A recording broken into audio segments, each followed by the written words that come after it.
스템 잉글리시 퀵 스타트 가이드 5번째. 오늘은 정보 버튼에 대해서 설명을 드리겠습니다. 문제나 어떤 문장에 대한 정보를 보여주는 건데요. 자, 여기 보시면 I 버튼, I라고 생긴 버튼을 누르시면 이렇게 총 6가지의 정보가 뜹니다. 해당하는 교재 혹은 출처, 교재가 될 수도 있죠. 단행본이면 교재고, 모의고사면 출처가 될 겁니다. 그리고 챕터, 문제번호, 이런 것들.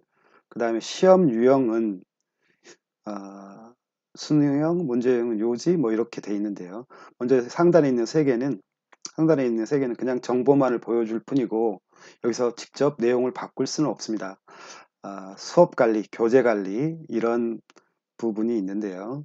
그 부분에서 본인이 입력을 하거나 바꿔주셔야 될 것 같고요. 여기서 바꿀 수 있도록 했더니 잘못 누르셔가지고 이것과 매칭이 안 되는 교재 정보를 넣어놓거나 챕터명을 넣어놓는 경우들이 다수 발견돼서 여기서는 바꾸지 못하게끔 해놨습니다. 사용 중에 잘못 눌러서 생기는 어떤 오류들을 방지하기 위해서 눌러봐야 별다른 변화가 없습니다.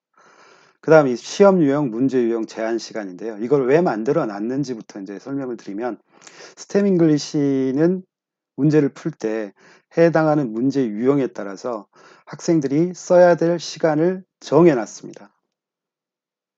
좀 자세히 설명을 드리겠습니다. 이제 일단 기능부터 살펴보고요.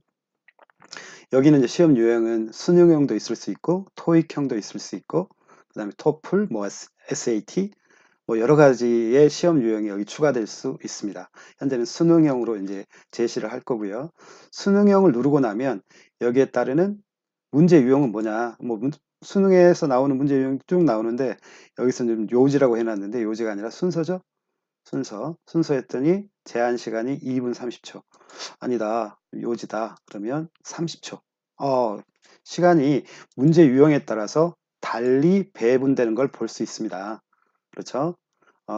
좀 어려운 문제는, 그리고 그냥 단순히 문장 하나만 제대로 해석되면 답을 찾을 수 있는 게 있는가 하면, 빈칸이나 순서나 요약이나 이런 것처럼 문장 전체의 논리적 연결성까지 다 따져봐야 되는 그런 경우도 있을 수 있습니다.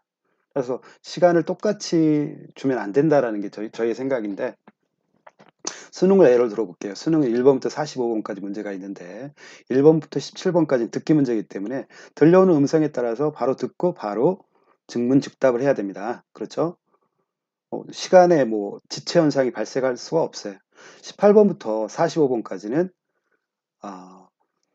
시간을 총 시간만 주어지고 그 나머지 시간 쓰는 건 문제를 푸는 수험생들 자신의 몫이에요. 그걸 기계적으로 쭉 나눠서 28문제를 몇 분 안에 풀어야 되냐 따져봤더니 마킹까지 1분 42초가 걸려요. 그렇죠? 1분 42초 안에 한 문제씩 풀면 정확하게 45번 문제까지 푸는데, 그렇게 풀지 않습니다. 대부분 학생들 18번, 19번, 20번 아주 평이한 문제에서 2분 이상을 써요. 2분 이상을 쓰고 나중에 35번부터 쭉 뒤로 가면 시간이 없어요. 문제를 풀어야 되는데 주어진 시간이 충분하지가 않기 때문에 어떻게 풀어요? 허둥지둥, 읽는 둥, 마는 둥, 그냥 거의 찍다시피. 대부분의 학생이 그래요. 3등급 밑으로 학생들. 자, 이런 현상이 왜 발생하고 있을까?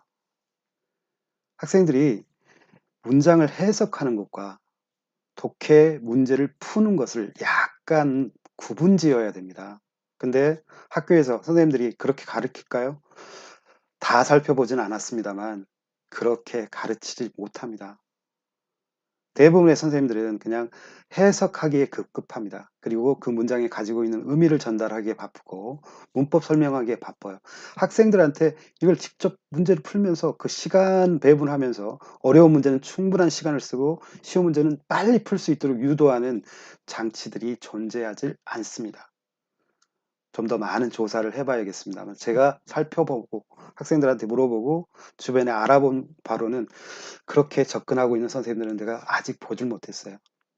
그리고 대부분 풀어와라. 그리고 선생님은 풀어온 걸 해석해 주는 방식으로 하기 때문에 학생들이 단어 찾고, 그 다음에 문장 끊어서 직독직해할 수 있도록 끊어가고 이런 훈련들만 하지 문장의 대의 요지를 빨리 찾고 그걸 제한된 시간 안에 풀고 그다음에 논리적 연결성까지 따져봐야 되는 문제는 충분히 고민할 수 있는 방법을 제시하지 못한다라는 게 제 결론입니다. 그래서 그걸 할 수 있도록 아예 학생들이 문제를 푸는 과정에서 자 요지 문제, 요지라고 뭐 가정을 해볼게요. 이 문제가 요지 문제는 아닌데 요지면 30초죠. 30초 주고 문제를 풀려고 그래야 돼요. 자 30초 갑니다. 30초 쭉쭉쭉 가는데 끝나고 나면 띵띵띵 거릴 겁니다. 끝나고 나면 띵띵띵 거릴 거예요. 좀 기다려보죠. 좀 긴 시간이긴 하지만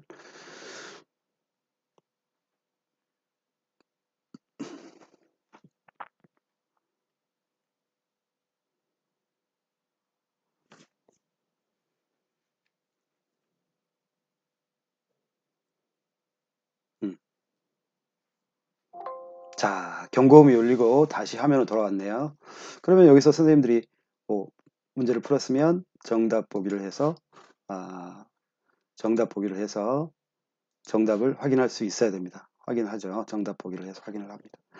자, 제가 다시 돌아와서 여기서 말씀드리는 것은 쉬운 문제는 심지어 5초, 10초 많이 써도 30초 안에 풀어야 되고 어려운 문제는 어려운 만큼 더 많은 시간 최대 2분 30초에서 3분까지 충분히 시간을 쓰면서 풀 수 있도록 유도하고 훈련시켜라.